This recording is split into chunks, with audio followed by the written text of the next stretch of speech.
السلام عليكم ورحمة الله وبركاته.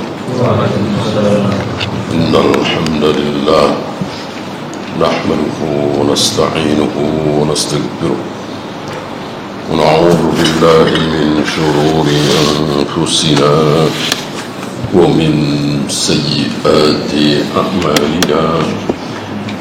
من يهده الله فلا مضل له ومن يضلل فلا هادي له.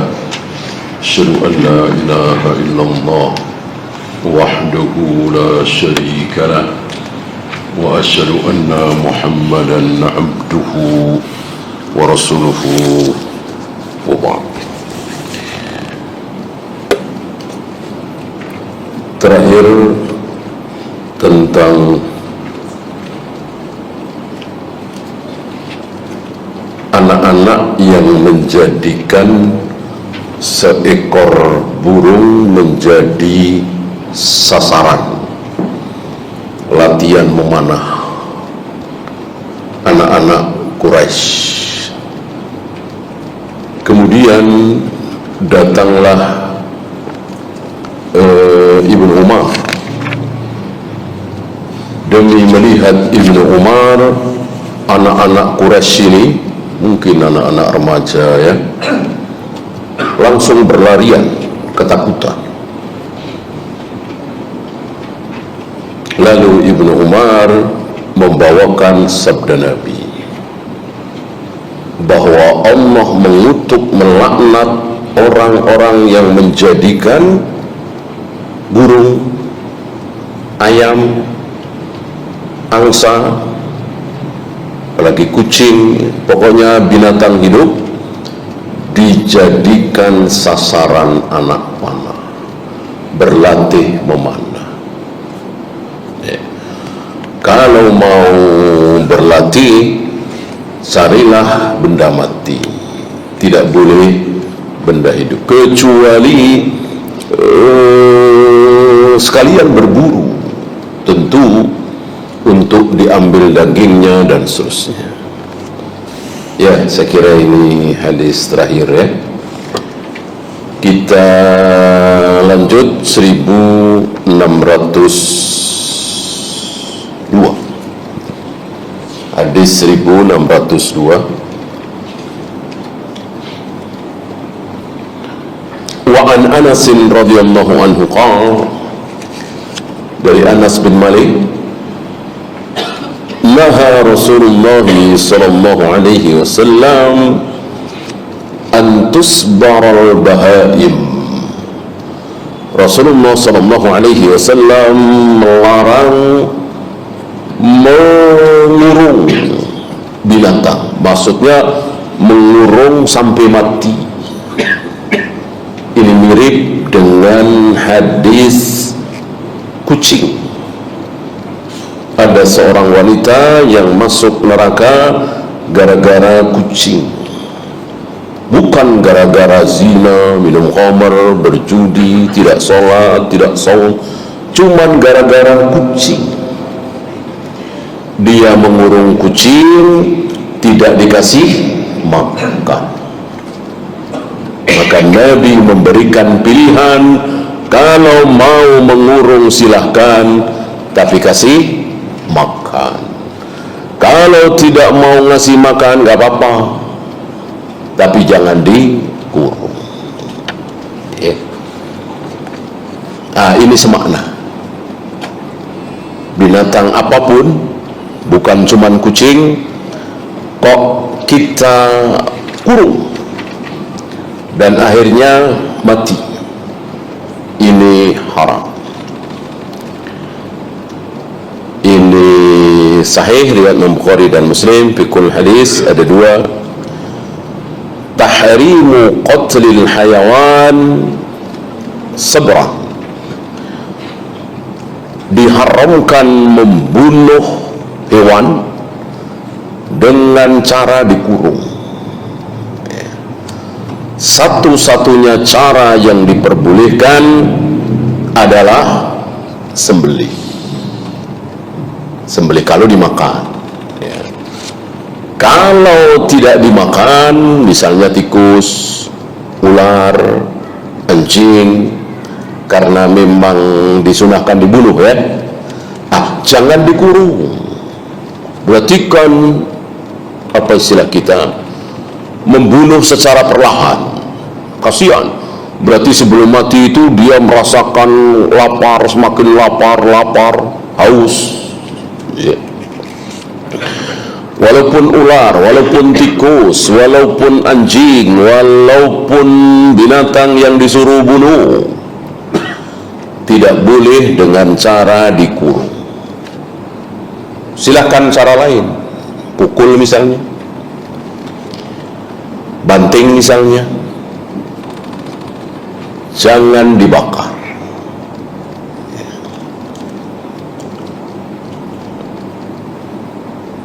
Intinya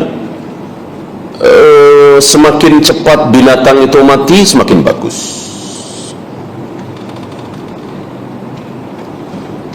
Bagaimana disembelih supaya cepat mati? Ya silahkan, asal jangan dimakan, kan haram. Binatang yang disuruh bunuh kan haram. Barangkali antum masih ingat, binatang itu menjadi haram dengan sebab berapa? Satu, nas dari Al-Quran dan Sunnah.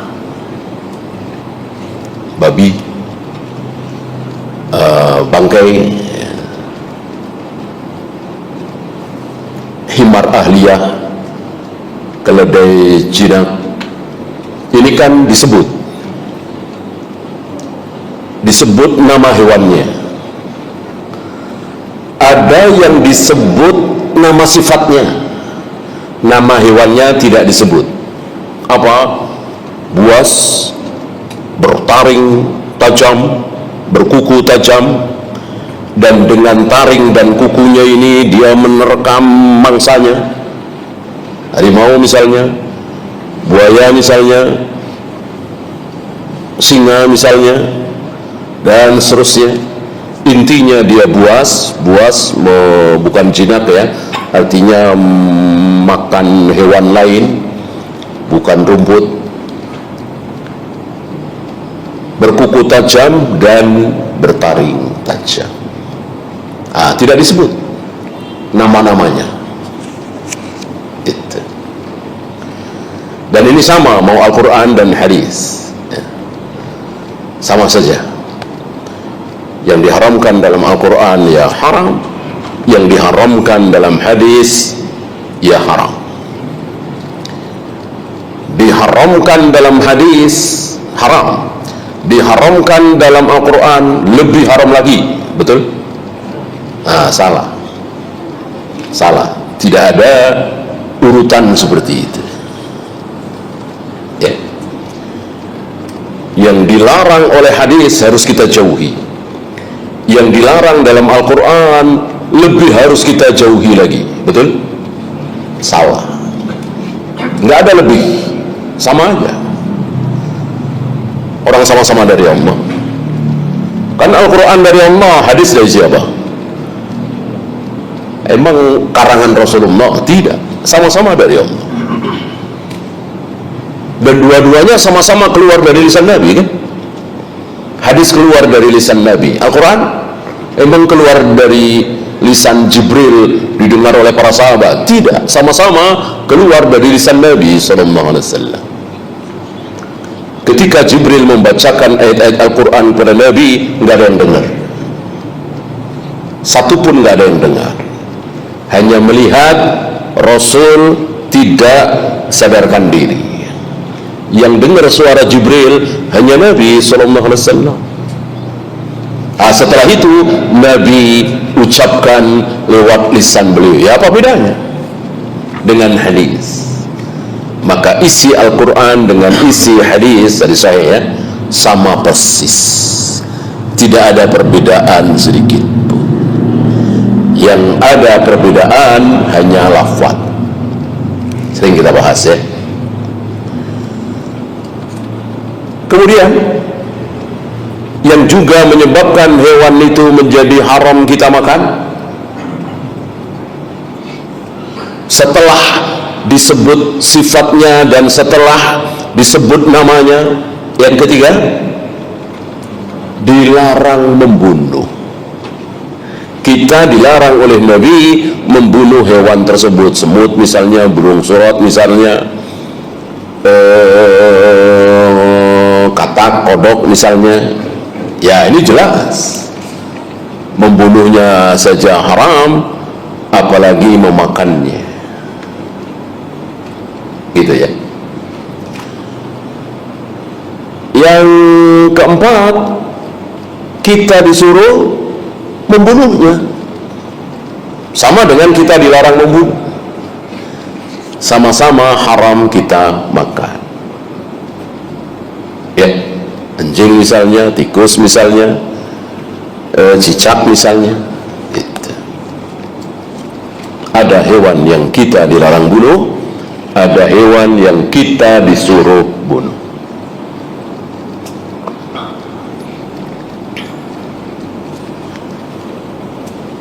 Yang kedua, tahrimu habsil hayawan li ghairi maslahatin. Haramnya mengurung binatang tanpa ada maslahat. Berarti menurut beliau, kalau ada maslahat ya boleh, walaupun maslahat itu sekedar kesenangan manusia. Ya seperti burung, manfaatnya apa? Kan cuma suara. Tapi karena ini memang tidak diharamkan, ya boleh. Ya tentu kembali kepada kaidah tadi, diberi makan, diberi minum. Adapun diberi pasangan tidak wajib. Sudah kita bahas atau termasuk fawaid dari hadis wanita yang masuk neraka karena mengurung kucing tadi. Salah satu fawaid di dalamnya bahwa Nabi hanya memberikan dua pilihan: silahkan dikurung tapi kasih makan, dan silahkan tidak ngasih makan tapi jangan dikurung. Nabi tidak memberikan syarat kalau mengurung harus ada pasangannya.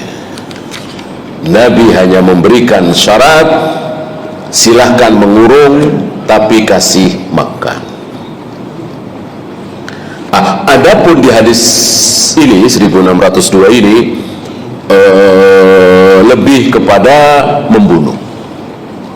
membunuh secara perlahan dengan cara mengurung. Ini jelas haram. Ya, kita lanjut 1603.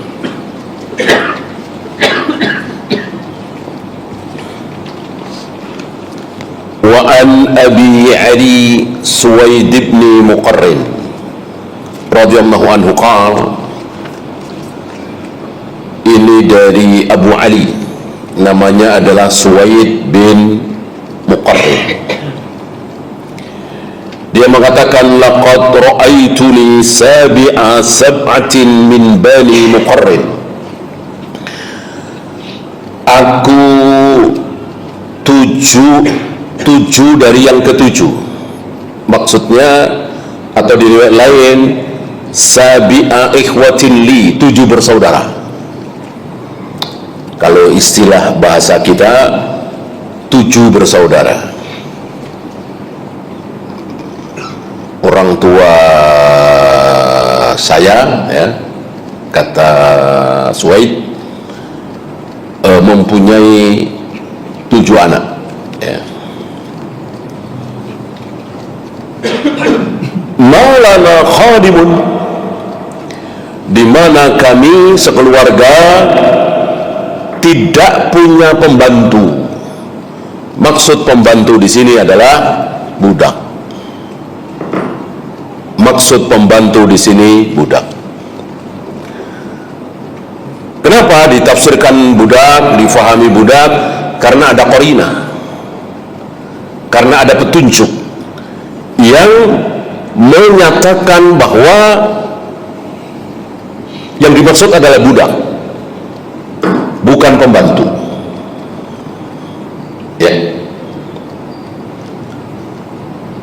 Bolehkah cara seperti ini? Boleh, karena ada qarina. Yang tidak boleh, nggak ada qarina. Kalau tidak ada qarina, maka wajib kita fahami, pembantu ya pembantu, budak ya budak, duduk ya duduk, bersemayam ya bersemayam, tangan ya tangan, ayah ya ayah. Tidak boleh ayah difahami paman. Ini seperti sebagian saudara-saudara kita yang tidak tega, mungkin maksudnya baik ya, tidak tega, tidak berani mengatakan ayah ibu Nabi Muhammad masuk neraka ya. Tentu kita semua juga maunya tidak, Rasulullah maunya juga tidak, tapi Nabi sendiri yang mengatakan ayahku sama dengan ayahmu, sama-sama masuk neraka. Nah, sebagian saudara kita memahami ayah di sini sebagai paman. Bolehkah? Boleh kalau ada qarina. Mana qarinahnya? Gitu. Mana qarinah, mana petunjuk yang menyatakan bahwa maksud ayah di sini adalah paman? Mana? Hatu burhanakum in kuntum shadiqin. Beda ketika Nabi Yakub atau Nabi Israel bertanya kepada anak-anaknya saat beliau menjelang wafat, ma ta'buduna min ba'di, apa yang akan kalian sembah, siapa yang akan kalian sembah kalau aku mati nanti? Dijawab, kami akan menyembah Tuhanmu, Tuhan ayahmu. Disebut di situ ada Ismail. Apakah Ismail ayah Yakub? Jelas tidak. Tapi paman yang kedua, ya kan? Apa ini? Ini qarina. Ini qarina. Ya, orang yang faham sirah tentu akan tahu bahwa Nabi Ismail bukan ayahnya Nabi Yakub. Ayahnya Nabi Yakub adalah Ishaq, bukan Nabi Ismail. Itu kan qarina. Ada dalil, ada petunjuk. Nah, kalau Nabi mengatakan ayahku sama dengan ayahmu, sama-sama masuk neraka, yang dimaksud kau Abu Thalib, mana qarina? Kalau yang dimaksud beliau yang masuk neraka adalah pamannya yaitu Abu Thalib, kenapa beliau mengucapkan ayahku? Apa beratnya beliau mengatakan pamanku? Kan jadi beliau mengecoh, ya kan?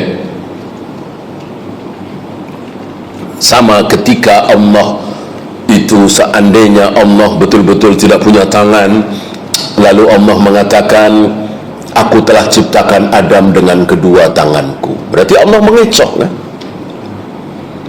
Maha suci Allah mengecoh hambanya.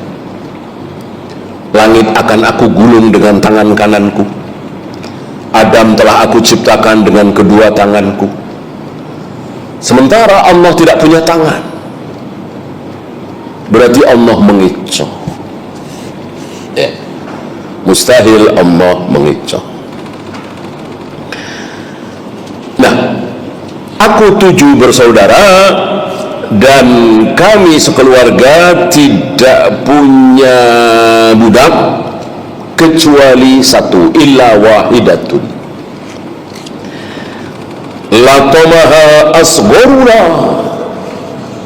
Budak kami ditampar, dipukul oleh adik kami yang paling kecil, ya, entah umur berapa ini, mungkin kalau di kita usia SD, mungkin dipukul, ditampar oleh adik kami yang paling kecil, budak kami itu. Fa'amarna Rasulullah sallallahu alaihi wasallam an nu'tiqaha. Setelah kejadian ini sampai ke telinga Nabi alaihi salatu wassalam, atau mungkin Nabi langsung tahu, Nabi memerintahkan kami keluarga Muqarrin untuk memerdekakan budak tersebut. Berarti kifarat, menampar, memukul, menyakiti budak adalah memerdekakan budak tersebut.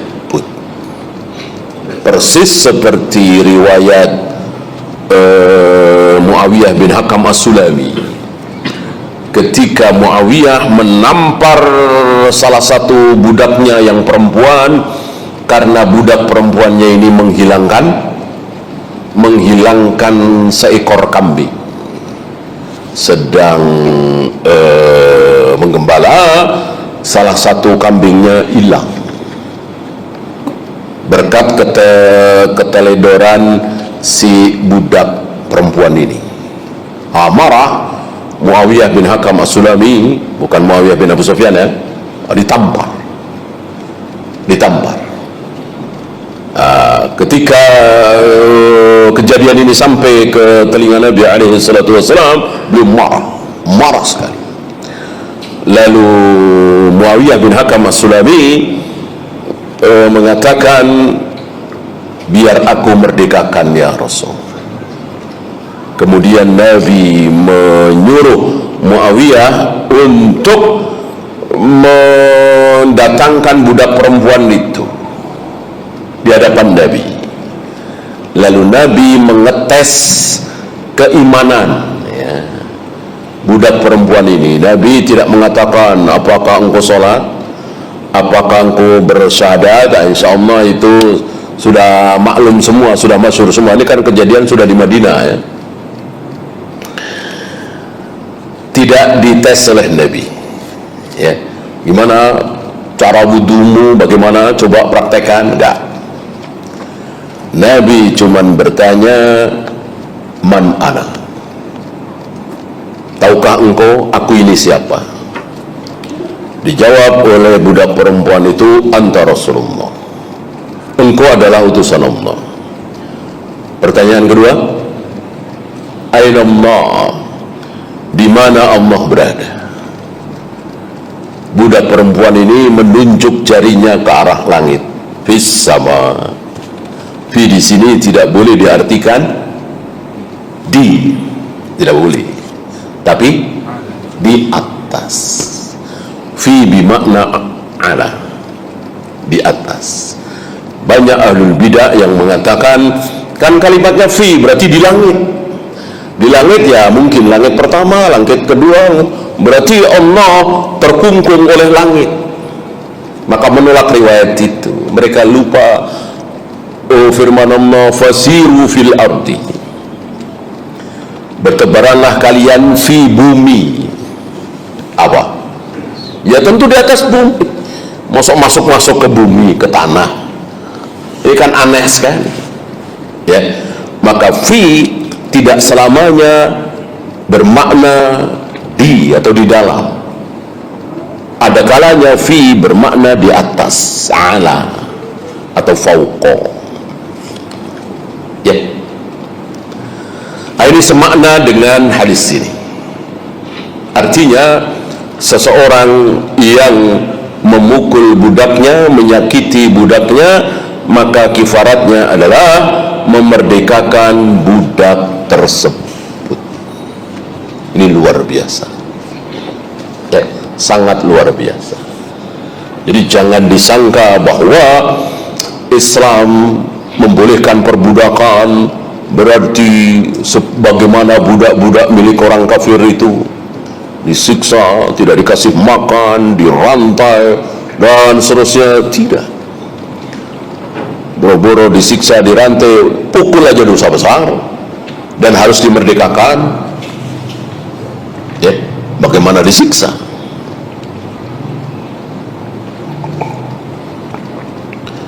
Bahkan ada riwayat Abu Dzar sedang makan bersama budaknya dan berpakaian sama dengan pakaian budaknya, jadi sama persis, ya, makan bareng, pakaiannya sama. Ketika beberapa tabi'in bertanya kepada Abu Dzar, kok seperti itu? Dijawab, inilah sunnah, inilah yang dicontohkan oleh Rasulullah alaihi salatu wassalam. Maka membedakan makanan kita dengan makanan budak kita tidak boleh, pakaian kita dengan pakaian budak kita tidak boleh. Sekarang boro-boro budak, ya, pembantu dibedakan, ya. Masak daging, masak gulai, masak enak, taruh di meja makan. Pembantunya nggak boleh, ya, suruh merebus apa itu, Indomie, itu kita, ya, padahal pembantu. Gimana budak, ya. Islam luar biasa. Oleh karena itu ada istilah maula. Apa? Maula, bekas budak, ya, seperti Salim maula Hudzaifah misalnya, kan, banyak maula.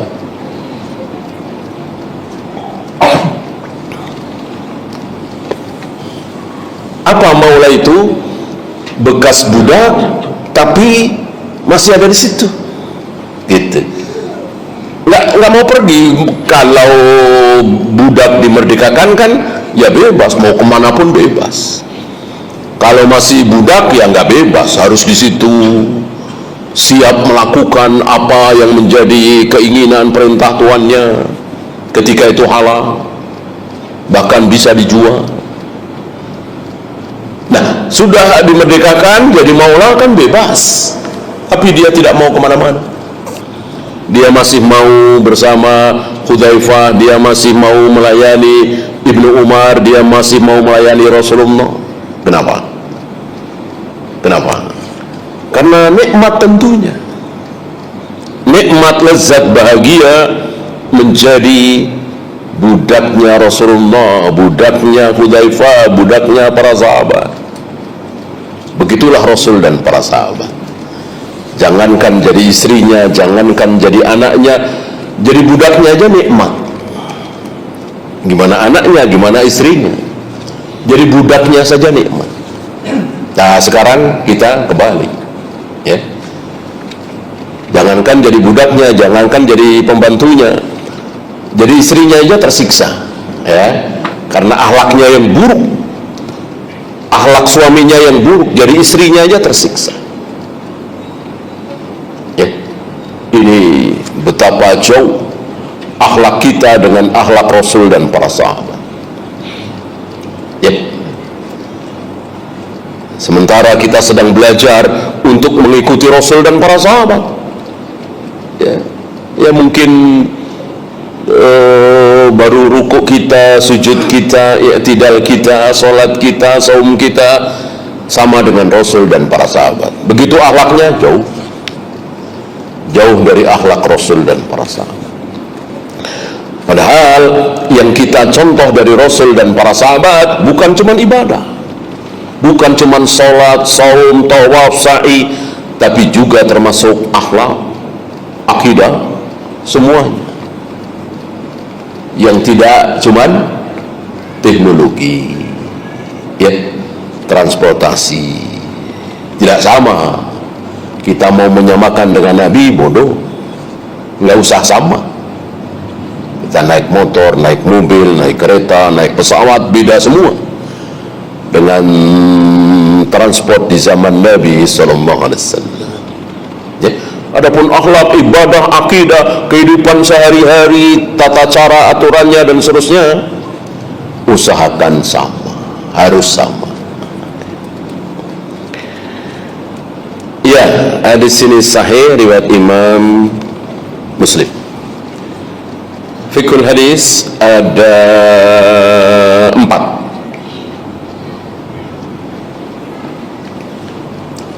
jawazu itlaqil khadimi alal jariyati, bolehnya mengistilahkan pembantu padahal yang dimaksud adalah budak. Ini boleh ya. Qarinahnya sudah jelas bahwa yang dimaksud di sini sekali lagi budak, bukan pembantu ya. Bolehkah budak dikatakan pembantu? Boleh. Dan antum masih ingat barangkali kalau kita ngomong, kalau kita bikin istilah itu carilah yang paling apa? Paling tinggi apa paling rendah?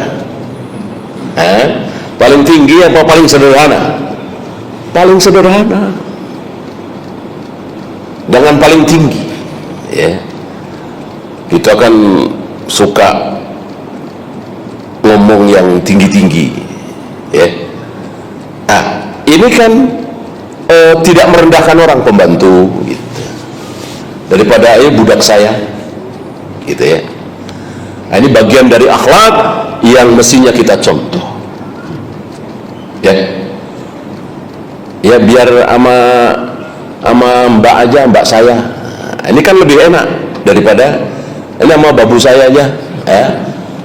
Babu saya ini kan nggak enak dengarnya. Kita suka begitu ya. Kita cari jangan merendahkan, adapun kita yang merendah ya. Waktu itu udah malam, saya cari penginapan gitu. Kan lebih enak ya.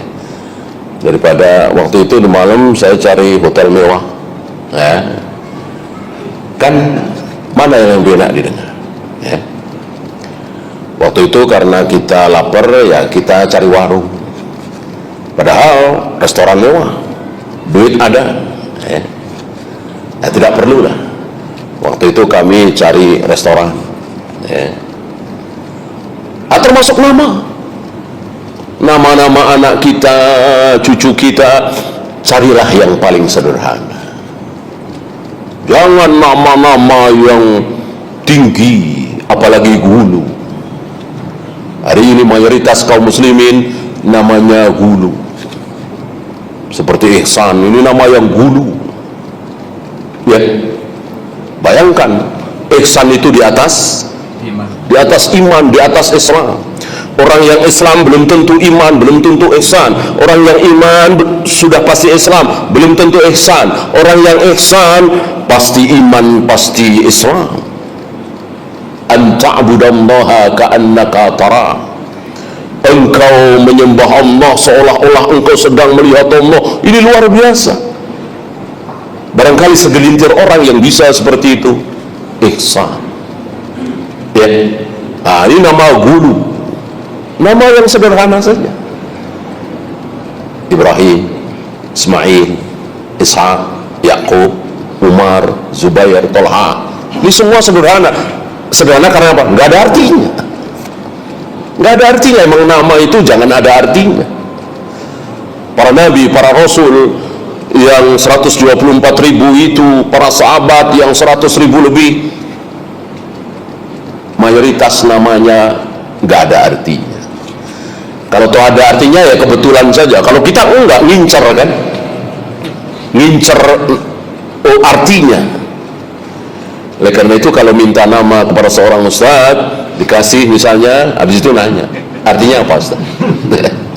Artinya apa? Ya Ibrahim, Ismail, Ishak, Yakub, Musa, Isa. Ya Musa itu pisau kecil, ya itu kebetulan saja ya. Zubair, Tolha, Umar, Abu Bakar, semuanya nggak ada artinya. Maka nama itu disunahkan paling sederhana. Lihat para ulama ahlul hadis.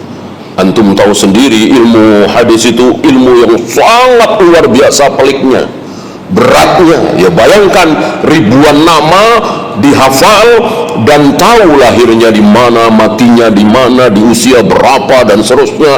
Hafalannya kuat apa tidak?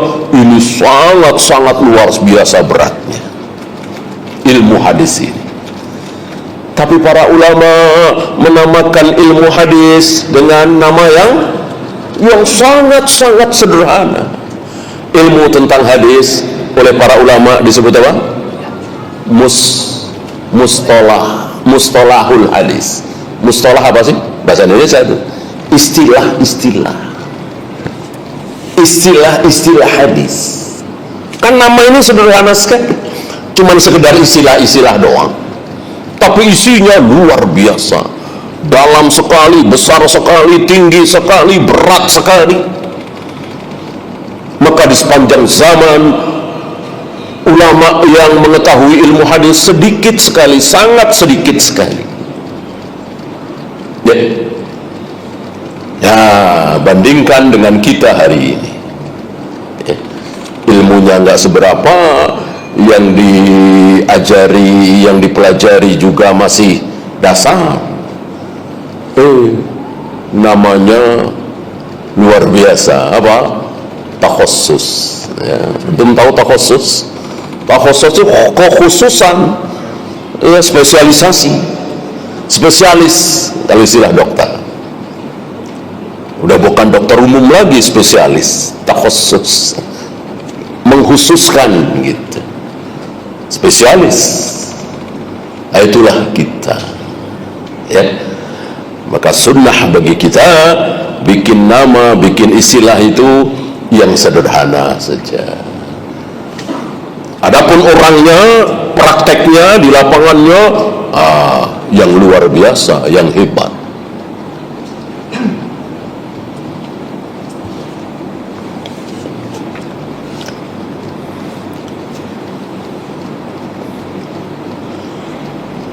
Ghaladu ta'dhibil mamluki wal i'tida'i alaih.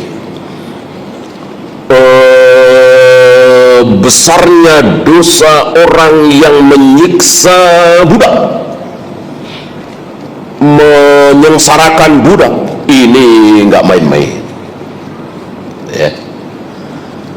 Dan mimbabil aula kalau dia pembantu atau sekedar teman, apalagi saudara, apalagi anak. Intinya manusia jangan pernah kita siksa. Kalau mau bunuh, bunuh saja yang halal dibunuh, dan carilah cara membunuh yang cepat mati agar tidak berlama-lama menahan sakit. Para ahli, para dokter bilang paling cepat itu apa? Penggal lehernya, cepat gitu. Karena antara kepala yang merupakan otak pusat dari segala saraf, perintah segala macam, udah putus dengan badannya. Di samping itu kan mengerikan, memang hukuman itu usahakan yang paling mengerikan. Kalau ditembak ya kurang mengerikan, ya.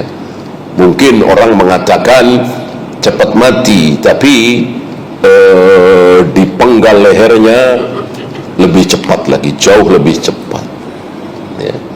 Mungkin sekali tebas sudah tidak merasa apa-apa, mungkin hitungan detik, ya.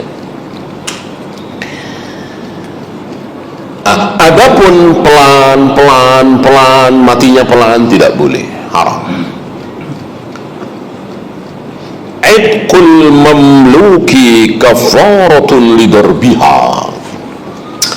Memerdekakan budak adalah menjadi kifarat, menjadi tebusan bagi orang yang memukul, menyakiti, menampar, menabok, ya, seorang budak.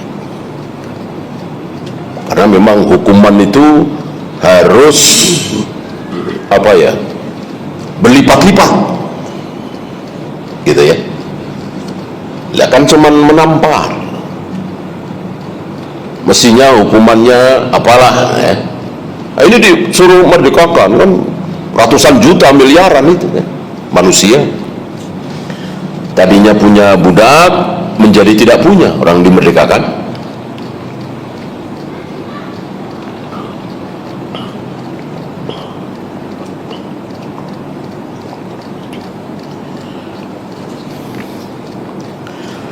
Yang keempat, yang terakhir, sagirul qaumi yuqadu bi fi'lihi al-qaumu kulluhum. Seluruh keluarga harus bertanggung jawab ketika salah satu keluarga itu melakukan kesalahan, walaupun yang melakukan itu yang paling kecil. Ya, dalam masalah ini, masalah budak tadi yang menamparkan yang paling kecil, mungkin masih SD, ya. Maka yang menanggungnya adalah seluruh keluarga. Gara-gara kesalahan anak yang paling kecil ini, maka seluruh keluarga kehilangan budak. Kan budak itu dimiliki oleh satu keluarga itu, ya. Ya, mirip-mirip pembantu kan begitu. Ayahnya boleh memerintah, ibunya boleh memerintah, anak-anaknya boleh memerintah karena memang dia pembantu di rumah itu. Begitu pula budak. Berarti yang menikmati tenaga dari si budak ini adalah seluruh keluarga. Akibat kesalahan dari anggota keluarga yang paling kecil itu, maka seluruh anggota keluarga kehilangan budak itu. Sudah tidak punya lagi karena dimerdekakan. Ya. Tentu ini berbeda dengan membunuh. Misalnya yang membunuh anak kedua, ya tentu yang dikisos anak kedua ini. Gitu. Kalau kisos, kalau diampuni sama, ditanggung oleh keluarganya. Misalnya si pembunuh ini anak kedua, diampuni oleh ahli warisnya, keluarga yang terbunuh. Kalau diampuni berarti bayar denda 100 ekor unta, maka seluruh keluarga ini membantu patungan. Ya. Wallahu. Ya, silakan azan dulu. Sallallahu ala Muhammadin sallallahu alaihi wasallam. Akhiru da'wana alhamdulillahi rabbil alamin.